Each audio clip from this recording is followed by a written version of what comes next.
Good evening student.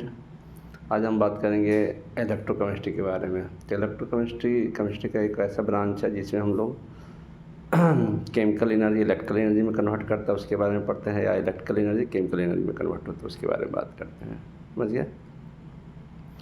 तो कहता है कि कोई भी यदि प्रोसेस यदि इलेक्ट्रिकल एनर्जी को केमिकल एनर्जी में कहता है, किसको इलेक्ट्रिकल एनर्जी को केमिकल एनर्जी में कन्वर्ट करता है, उसको इलेक्ट्रोलिटिक सेल कहते हैं, जिस सेल में प्रोसेस होता है।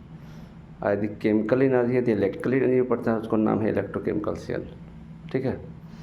अब बात उठती है कि किस में स्पॉन्टेनियस रिएक्शन होता है, किस में नॉन स्पॉन्टेनियस होता है, गिब्स एनर्जी का क्या रिलेशन होता है।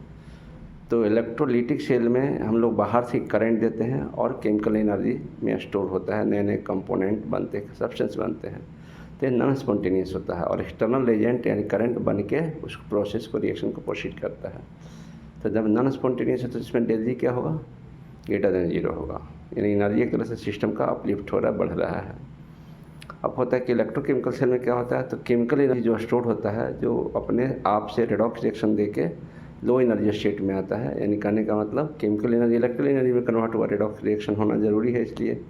तो ये लॉस थी स्पॉन्टेनियस रिएक्शन है, अपने आप होता है। बैटरी को हम लोग बोलना नहीं पड़ता कि खुद से स्टार्ट हो, एक बार हमने इसको ऑन कर दिया तो अपने कंटिन्यूसली एनर्जी देता रहता है। ठीक ना।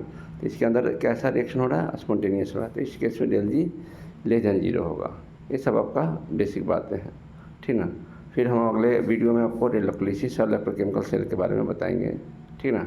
Okay, thank you for watching my video.